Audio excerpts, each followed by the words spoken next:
The Pulse of the Program series rolls on to College Station, Texas. Let's take a pulse of what's going on at Texas A&M.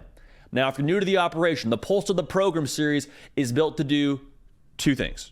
Okay, first thing, we want to take a pulse of the fan base. How are we feeling? What's morale like? What is the psyche like heading into 2023?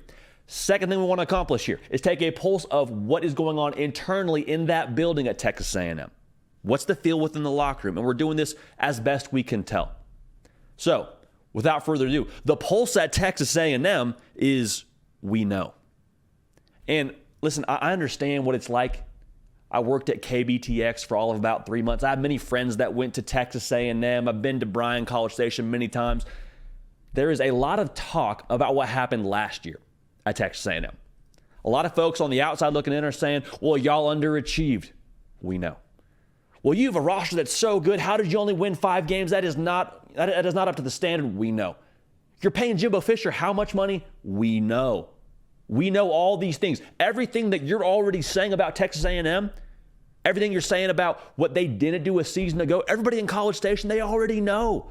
They've heard it ad nauseum for the last couple of months, if not the last calendar year. We know. We know what you're talking about. We understand that. Now, the fan base in Aggie Land, they also know that this roster is one of the top 5 rosters in the country based on how many 4 and 5 stars they have. They also know that they also almost beat Alabama a season ago. They also understand that they have Connor Weigman, who finished the season pretty strong. They also know that Jimbo Fisher has a track record of winning, has a national title ring to show for it. They also know that they beat LSU last year, who played for an SEC title, and they beat them pretty soundly. So they hear all that you're saying about what Texas A&M didn't do a season ago, but they also have a pretty good feel as to what they're capable of within that roster and what they can be in 2023. So the pulse at Texas A&M is we know. So subscribe right here to the On3 YouTube channel. Also, follow me on Twitter and on Instagram at JD Piquel. Appreciate you in advance for that. All right, now the feel internally, the pulse internally within that building at Texas A&M, as best I can tell, is similar to what they are feeling within that fan base. They know that last year wasn't up to par.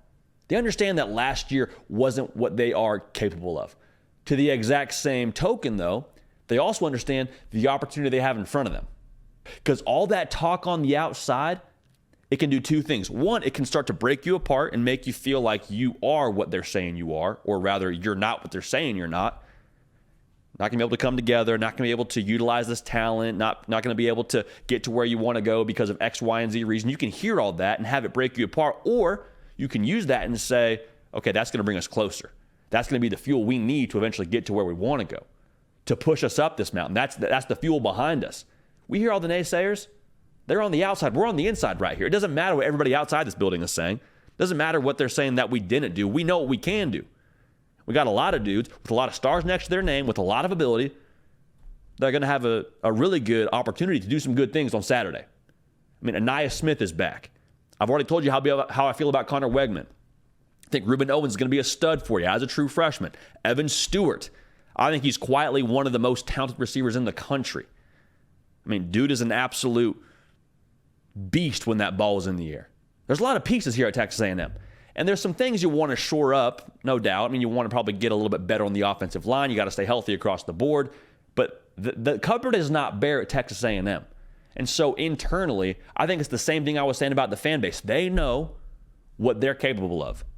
Last year is last year, but they understand that they have a great opportunity in front of them and that they're not just starting from ground zero.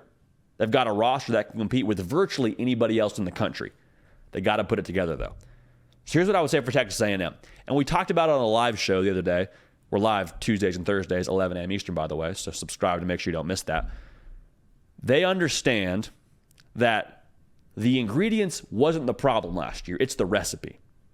And if you're making a meal, I would much rather have to switch up that recipe a little bit, maybe mix up how I put the ingredients together, than just not have the ingredients all together, right? Because if I'm making a burger and I don't have ground beef, no recipe is going to account for that. Okay? Now, I can have ground beef and maybe the burger doesn't turn out how I want it to. I got to adjust the recipe. I got to maybe add a little less salt. I got to maybe add a little more spice. I got to maybe switch up how I'm, cooking this burger. Like, I can do that. I can't go out and get new ingredients like that. I guess you kind of can with the transfer portal, but they don't have to because of what they have in-house. You don't have to go get new ingredients. You got good ingredients. The recipe now is on Bobby Petrino and Jimbo Fisher to put it together. Bottom line, period, mic drop. That's what's going on.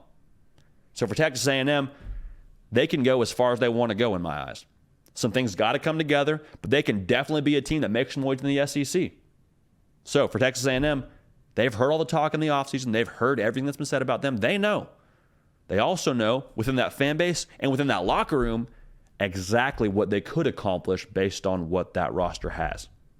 So the fans are a little bit irritated that Jimbo Fisher hasn't been able to accomplish what they hoped he would at this point.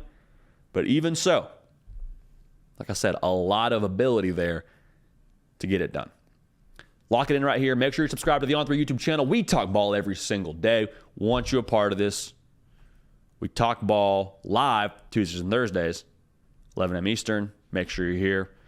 Appreciate y'all. We love y'all. We're going to keep this party rolling, and we will see y'all next time. Thanks so much for watching. If you liked that video, subscribe right here so you don't miss an episode of The Hard Count and to stay up with all the other videos on the On3 YouTube channel.